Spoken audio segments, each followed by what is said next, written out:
Hello, Sagittarius. Welcome to your mid-month tune-up for October 2022. If it resonates, consider a personal pre-recorder or live reading. Email, DM me, or text me at 646-902-5715. Let's get to your reading. Holy Spirit, angels, divine guides, universe, can you please write your truth, your wisdom, your clarity, and your insight for Sagittarius for the middle of October 2022. What do you see? What do they need to know to reach your higher ground, become closer to universe and closer to divine? Any messages would be greatly appreciated, and we thank you. Can you please show me general energies or the energies surrounding Sagittarius in the middle of October? We have the Knight of Ghosts in the reverse. Make sure you click on the video link below for your extra, which will have your love, your career, your finances, and your health in there specifically. The Magician card is in the upright, in the challenge position. In my playlist are your 2023 Sun Moon predictions. I've gotten back on them. Put your requests in the comments. I will put you in queue. They're coming out slowly but surely. Please be patient. Six of Pumpkins in the upright for advice. And then look me up on Facebook, Instagram, like, share, subscribe, or donate in any of the links below in support of my efforts. It's always appreciated. Eight of Bats is in the upright as you move out in the middle of October and forward. So Sagittarius says it looks as though somebody has greatly disappointed you in the middle of October. This could be a love connection. It's more of a personal connection because I feel like they emotionally disappoint you. They kind of let you down in regards to the heart. But it could be a friend, could be a colleague, could be anybody that you have a love for, I always say. This person, I mean, it's just...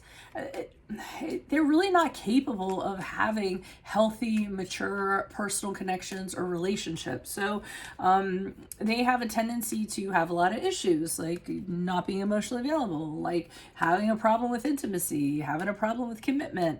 They may, use their emotions to kind of deflect or redirect. They could be manipulative emotionally. They could be moody. They could be jealous. They could be abusive. Anything like that. They're just kind of this boiling pot of chaos of emotions. So, I mean, this is somebody who you probably don't want in your space. Make sure you kind of like step away from them. The more you engage with somebody like this, you're just going to be condoning their bad behavior. They're going to continue and, what have you. But if you don't kind of give them any response, chances are that, the effect they have on you will lessen.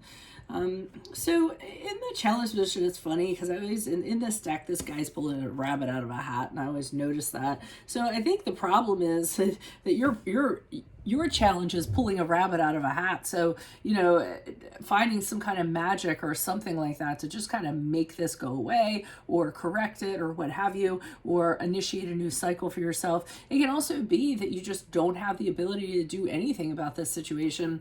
Obviously we only have control over ourselves, not over other people. But you might be feeling a little powerless, like you don't have the resources, you don't have the skills in order to manage this person. So you just kind of wish you could pull a rabbit out of the hat and kind of make the situation kind of go away or the person go away. But you don't have the ability to do that.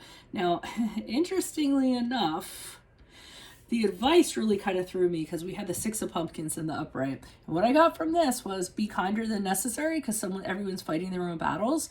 Now, that doesn't mean I told you not to. I did tell you not to engage with this person. I don't think you should engage with them. I think that this should be a project that you do on your own, for your own healing, for your own spirituality and mental sanity.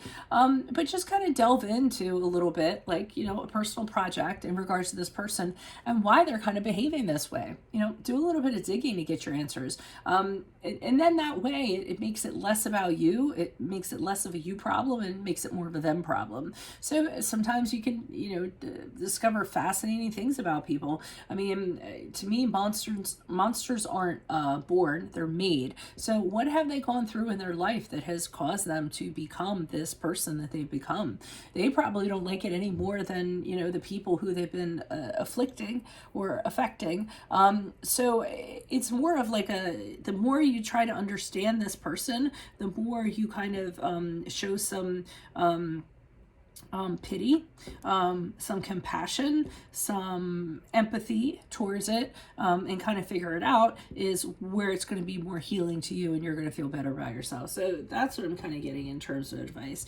And you guys are kind of like, you're interested in knowledge and you know, things like that, becoming more knowledgeable. So this isn't very far-fetched for you guys to kind of do this, to figure out the psychology of this person and what made this person the way that they are. And then it'll end up healing for you. Now, as you move forward, I'm actually seeing that. I'm seeing, no, I'm sorry. I was looking at this and I saw like the unraveling here kind of going on. So it may actually happen, but very initial stages of it. So I feel as though as you kind of do this, the prison that you were in regards to this person really had you boxed in, or really had you feeling restricted and like you couldn't do anything. But it's really because of the way that you kind of have chosen to view them. So I feel as though as you kind of pick through their history or why they're being like they are, or talk to other people and get answers in regards to that, you're going to see like you're going to be demummified. The more answers that you kind of get, or the more knowledge you get, you're going to, these trappings are going to be unraveled, and you're actually going to end up freeing yourself in a mental sense. So let's see what's going on here. Why is this Knight of Ghosts here in reverse? Who's this person? What's this energy? Okay, with the Knight of Swords in the upright. Why am I feeling like that's you, though? King of Swords in the upright. King of Wands in the upright. All right, so this person basically attached themselves to you. It could be a narcissist. It could be an emotional vampire. It could be somebody who's just like messed up. They're a broken person.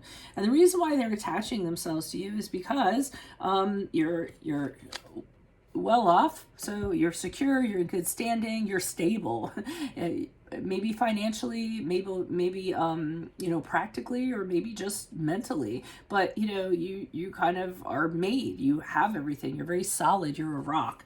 King of Wands in the upright again is you, somebody who's very confident, someone who's a great leader, somebody who is very inspiring, very empowering, and you also don't mince words. So you tell people the truth. You're a very truthful person. You may not deliver it in the best way possible, but you do it. And this person is drawn to that. I feel like they kind of attach themselves to you because they were like, wow, Sagittarius is all this, let me get some of that. Or, maybe they'll fix my problems, or, help me out, or take pity on me, or what have you, which I told you to kind of do, but not get entrenched in kind of who they are. They are really big to manage. I feel like they just kind of spill out all over the place. So, you don't want to get too involved. Like I said, you want to understand them from your own personal aspects so that you can kind of free up your mental blocks. But I feel like they're so broken. I don't necessarily know that they can be helped, and I don't necessarily think it's your job either. So that's what I'm getting. Why is the Magician card here in the upright in the challenge position for Sagittarius? Okay, we have you can't seem to kind of get things moving, kind of like move out of this. I do see that this person makes you feel very guarded. You're kind of looking at them, trying to figure them out, like, why are you doing this? What are you about? But the challenge is that you can't seem to find that out. You're very curious about them, but you're not finding out the facts that you need to find out. They just make you feel very guarded. So, that's why I said to kind of seek that out and get those answers. And I think things will start to make sense to you and you will be able to move on. I do see you. The challenge is this person is taking time away from your life. You're busy enough as it is. You really don't have the energy or the time to expend on this person. That's why I'm saying kind of detach, get your answers that you need on your own, through your own research or what have you, just so you have those answers, but try not to let them kind of drain your energy. Why is the Six of Pumpkins here in the upright? Who's this person? What's his energy? We have the Ace of Cups here in the reverse. We have the Five of Pentacles in the reversed, and we have the Seven of Pentacles in the reverse. So again, they're kind of saying, have a little empathy towards this person, not sympathy, empathy. Sympathy to me is when you get sucked into somebody's problems. Empathy is when it's like, okay, I understand this person's having a problem, but it's not my problem, but I can relate, but I'm not just, I'm not going to kind of get involved with that. And I feel that's what we kind of have here. You're choosing not to kind of invest in what they have going on. You are understanding to a degree, but you're not going to kind of go overboard, or they're telling you not to go overboard. Five of Pentacles in reverse is, again, disassociating from this person, because if they've wronged you, or they did something to you, they're not going to recompense you. They're not going to give you what you want. That's why I keep on saying, find your answers elsewhere, not with them. And I also feel as though they're saying that this interaction that you've had with this person is really, really, really going to allow you to examine yourself personally. It'll provide answers for you. Why did I get drawn in with this person? Why did we connect? What was it all about? So I really think it's about answers.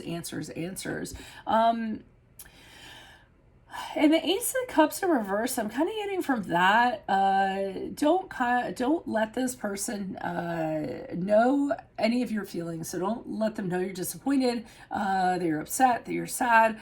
You just kind of want to keep those things under the surface. I feel as though they're going to feel that, and then they see that as a crack to kind of get in, and that's going to happen. So let's see what's going on with the Eight of Bats. Why is the Eight of Bats here in the upright? Sagittarius is move out of the middle of October. Yeah, you're starting, things are starting to level out as you move out of the middle of October. I see you starting to move on from this. Forgive this person, for they know not what they do. Moving on, recovering from this whole situation, no longer suffering, making better friends, meeting up with better friends, sort of coming back to life, actually. It's kind of like, I always think the Five of Cups in reverse is getting back to the person you were before you had this encounter with this person. Lots of options available to you. So as you unravel this mess, options are going to start coming to you. Could be in the form of a lot of suitors, could be in the form of a lot of job opportunities, could be a lot of investments, anything in regards to that. But the thing is, I think that you're realizing is not to invest in any one of them. Kind of keep it very lighthearted, because I feel like you invested a little bit too much in this person and it kind of kicked you in the butt. So you're like, okay, I have a lot of options, but next time I'm going to look into things very carefully to make sure I don't get into the same situation. Why is the Eight of Bats here in the upright? Who's this person? What's this energy?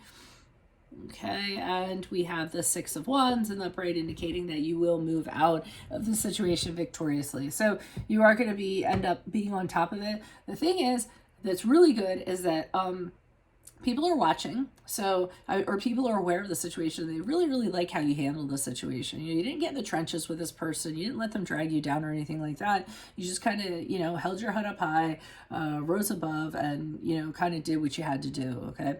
So a lot of people admire you for doing that. Like, wow, what a good person. And you're noticed because of that. So that's what I have for you all. If it resonates, consider a personal pre-recorder or live reading. Just email, DM me, or text me at 646-902-5715. Otherwise, make sure you click on the Venmo link below for your extra, which will have your love, your love, career, finances, and health in there specifically. In my playlist, your 2023 Sun Moon predictions.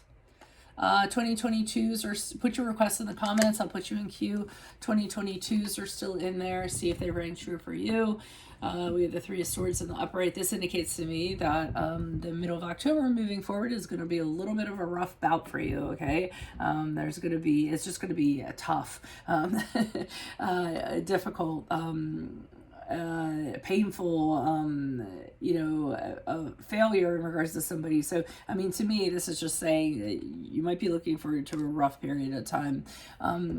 Look me up on Facebook, Instagram, like, share, subscribe, or donate in any of the links below. In support of my efforts, always appreciated. Otherwise, Sagittarius, I will see you in the Vimeo. Adios from Veronica Garnet. Bye.